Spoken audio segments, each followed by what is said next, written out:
Geez, like the first time I did it, I couldn't really believe I did it. They've tried to portray me like I was some kind of a creature, right? I was just like everybody else out there. Probably 99.9% of the time, I'm as normal as he is or anybody else is.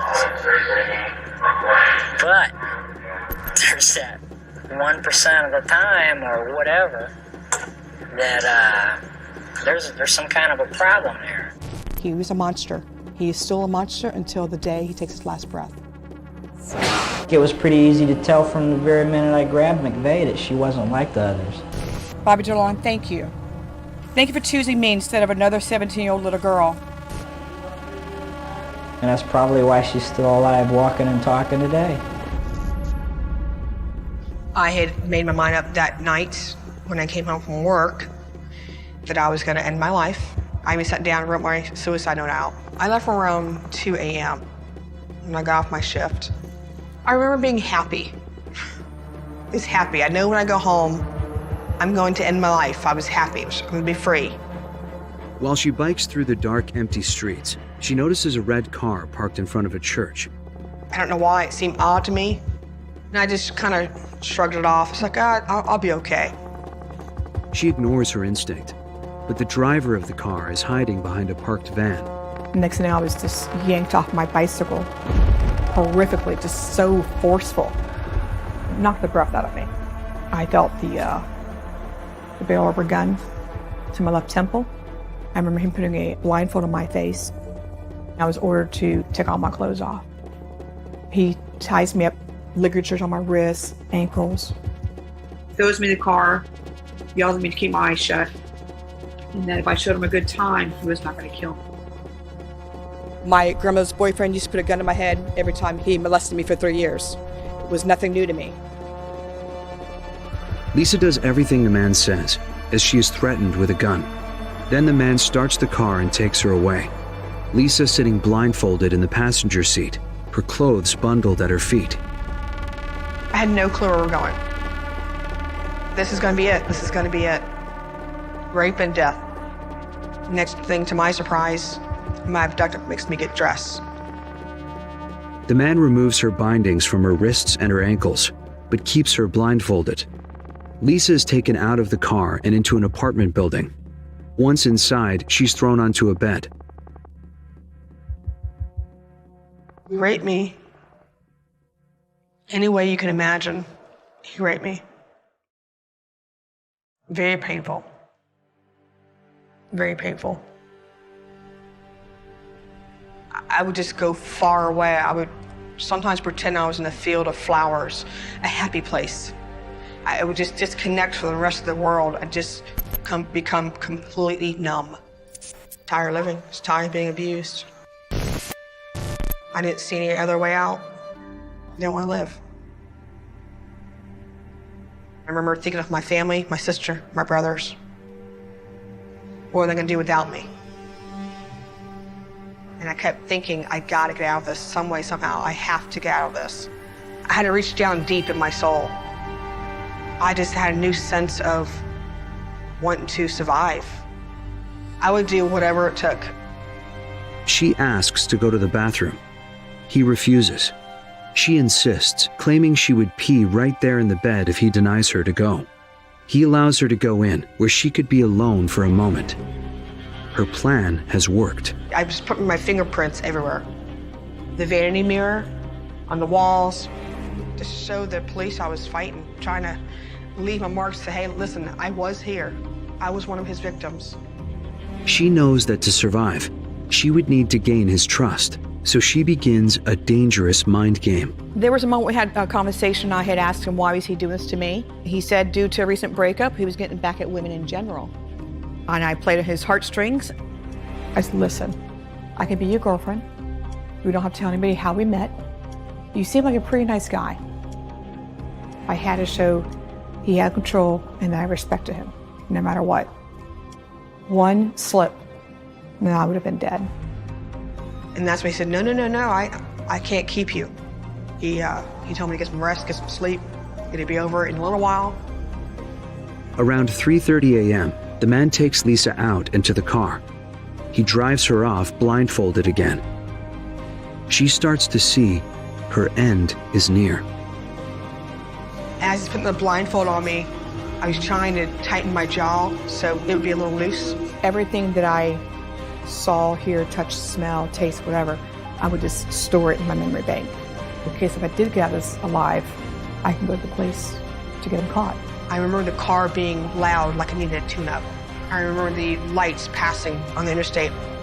I could see it beneath my blindfold. I'm trying to see my surroundings, I'm trying to see where I'm at.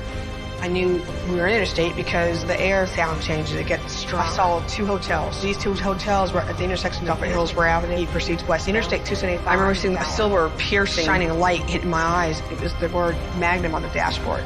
He decides to pull into a rear parking lot. Tell me to get out of the car. That Grace's gonna kill me here. He told me when I got out, I went to stay there for 5 minutes. I was frozen. My mind's racing. Should I run? Should I walk? Is he watching me?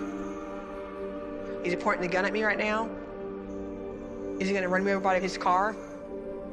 But he didn't. The man left her there and drove off. After minutes that seemed like an eternity, Lisa finally decides to risk taking off her blindfold. I took my blindfold off, and the first thing I saw was this beautiful oak tree. I fell to my knees and I started crying.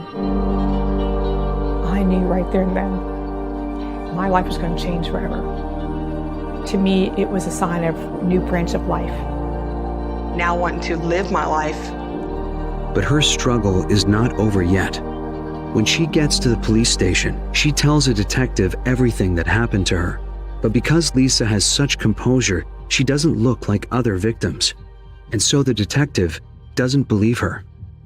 Lisa gets angrier and angrier, but she can't let her kidnapper get away and hurt someone else. We were finding a body, it averaged out about every 2 weeks. You know if you don't solve it soon, someone else is going to die. I was asked by my detective to go in and talk to her, and I did talk to her. I took my wallet out of my jacket and showed her the picture of my daughter. And I told her, this is my daughter, she's your age. There's nothing I won't do to protect her. And I'm going to protect you. I started crying. When I was describing the details of how my abductor looked through my hands, small mustache, pockmarked face, small ears. I'd never seen a victim of a violent crime like this that had such recall. The breakthrough was the Rhodes girl's description of this car, the catalyst for a 24-hour surveillance of Long. He gave me a photo lineup, 6 pictures. I said, that's your guy.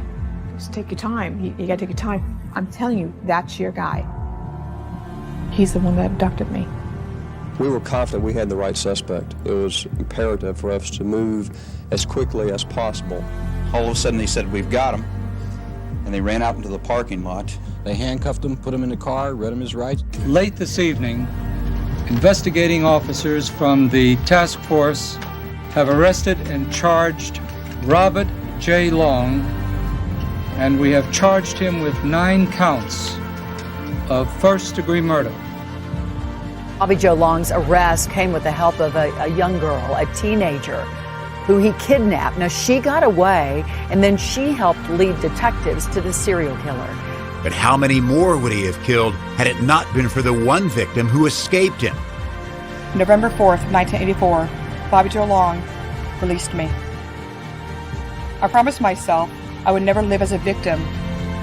Bobby Joe Long, thank you. Thank you for choosing me instead of another 17-year-old little girl. Lisa worked for years as a sheriff's deputy. The one that got away is now the protector.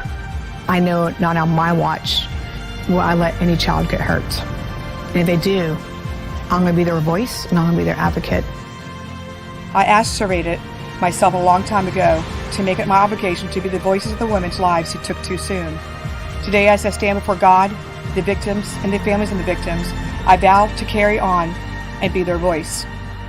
In memory and honor of the victims, Artis Wick, Lana Long, Michelle Denise Sims, Chanel Williams, Elizabeth Loudenbach, Karen Disfriend, Vicki Elliott, Kimberly Hops, Virginia Johnson, and Kimberly Swan. I didn't want to take the abuse I went through and carry it on in my life. I deserved to treat myself better than that. I deserved it. Once I broke those chains and that bondage I was in, I was able to see that I can take something negative, all the negativity in my life, and turn it something positive and grow from that. And each and every day, still today, I grow. To me, it's a lifetime journey of healing. And it's just phenomenal. Love life to the fullest. I had a second chance, and I'm going to use it wisely.